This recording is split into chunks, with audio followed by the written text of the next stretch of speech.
तो चलिए दोस्तों, आज है 3 अप्रैल और 3 अप्रैल से बनने वाले इंपॉर्टेंट करंट अफेयर्स अपन एक बार देख लेते हैं। Where is the country's second largest cricket stadium going to be built? The right answer is option number A, Jaipur. दोस्तों मैं आपको बता देना चाहता हूँ कि पूरी दुनिया का तीसरा स्टेडियम, सबसे बड़ा स्टेडियम जो है जयपुर के अंदर बनने वाला है।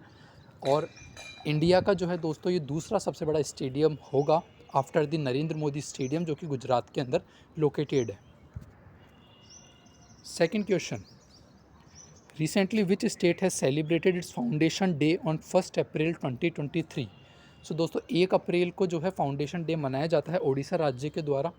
उड़ीसा जो है वो बेसिकली 1 अप्रैल को लिबरेट हुआ था और 1 अप्रैल को एज ए स्टेट बना था। Third question, recently who became the 31st member of NATO? अभी नाटो का दोस्तों 31st मेंबर बन चुका है फिनलैंड। नाटो के बारे में बात करें अगर, तो नाटो की फुल फॉर्म होती है नॉर्थ एटलांटिक ट्रीटी ऑर्गेनाइजेशन। पहले इसके अंदर 30 मेंबर्स थे, लेकिन अब चूंकि फिनलैंड भी बन चुका है तो दोस्तों इसके अंदर 31 मेंबर्स हो गए। नाटो का जो हेडक्वार्टर है वो है दोस्तों ब्रसेल्स, बेल्जियम के अंदर। यहाँ पर आप देख सकते हैं। So NATO is a military established by the North Atlantic Treaty Organisation. April 1949 के अंदर ये बेसिकली इस्टेब्लिश हुआ था। तो दोस्तों United states of America, Canada and several western European Nations ने इसको बेसिकली यूएसएसआर के अगेंस्ट में फॉर्म किया था। तो आपको ध्यान रखना है दोस्तों। अगला question, which edition of Tata IPL has started in the year 2023? आप सबको पता है दोस्तों कि आईपीएल, इंडियन प्रीमियर लीग जो मैचेस हैं वो बेसिकली शुरू हो चुके हैं। तो सवाल यहाँ पर यही है कि कौन सा नंबर का एडिशन शुरू हुआ है। तो ये 216वां संस्करण या फिर 16th एडिशन जो है वो बेसिकली शुरू हुआ है। फिफ्थ क्वेश्चन दोस्तों, recently which states Kangra T has got European GI tag? तो इसका राइट आंसर हो जाएगा दोस्तों option number C, Himachal Pradesh. Himachal Pradesh की जो कांगड़ा टी है इसको बेसिकली जो है जीआई टैग दिया गया है। अब जीआई टैग क्या होता है? जीआई टैग की फुल फॉर्म होती है दोस्तों जोग्राफिकल इंडिकेशन टैग। ये बेसिकली तब दिया जाता है जब कभी किसी एक पर्टिकुलर जोग्राफी के अंदर, एक पर्टिकुलर लोकेशन के अंदर कोई खास चीज़ पाई जाती है और ऑल ओवर इंडिया में कहीं नहीं मिलती, सिर्फ एक ही लोकेशन पर मिलती है, तो उसको बेसिकली जीआई टैग दे दिया जाता है। जीआई टैग की जो रजिस्ट्री होती है वो दोस्तों चेन्नई के अंदर होती है। जीआई टैग बेसिकली 10 ईयर्स तक के लिए वैलिड रहता है, फिर 10 ईयर्स के बाद आपको दोबारा से इसको जो है रीन्यू कराना होता है दोस्तों।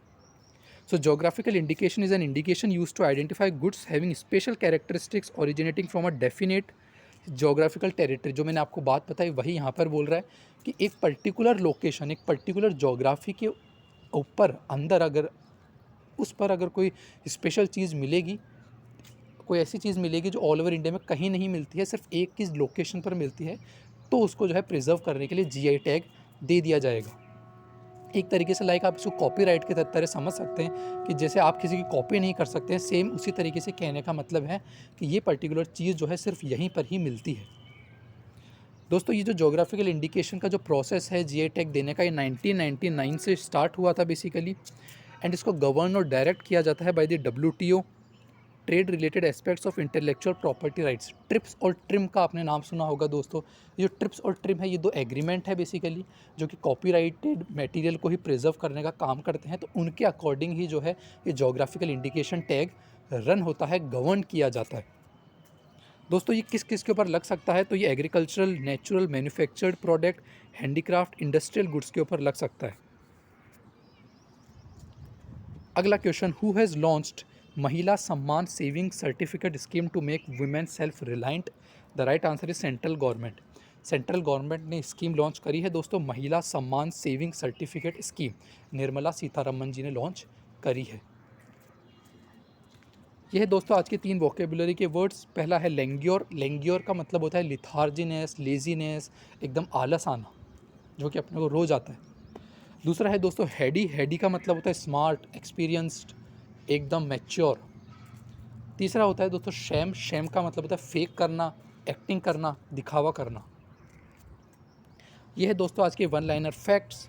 Saudi Arabia agrees to join Shanghai Cooperation Organisation. Saudi Arabia जो है एज अ मेंबर स्टेट के रूप में शंघाई कोऑपरेशन ऑर्गेनाइजेशन का मेंबर बनने के लिए राजी हो चुका है दोस्तों। कल की वीडियो अगर आपने नहीं देखी तो मैं आपसे रिक्वेस्ट करूंगा कि जाकर देखिए, क्योंकि उस वीडियो के अंदर मैंने आपको कंप्लीट इन्फॉर्मेशन दी है रिगार्डिंग शंघाई कोऑपरेशन ऑर्गेनाइजेशन। उसके बाद दोस्तों ऑस्ट्रेलिया ने अभी क्या किया है, ऑस्ट्रेलिया ने एक लॉ पास किया है, उसके अंदर ये बोला है कि या तो आप ग्रीन हाउस गैस का एमिशन करना कम कर दो, वरना आपको कार्बन क्रेडिट के लिए बेसिकली पे करना पड़ेगा। कार्बन क्रेडिट का मतलब होता है दोस्तों कि जितना आप कार्बन डाइऑक्साइड का यूज़ करोगे, जितना आप एनवायरनमेंट को पॉल्यूट करोगे, उतना ही दोस्तों पैसा आपको देना पड़ेगा। पॉल्यूटर पेस प्रिंसिपल के ऊपर ये बेस्ड होता है, यानी कि जो पॉल्यूट करेगा वो ही पे भी करेगा।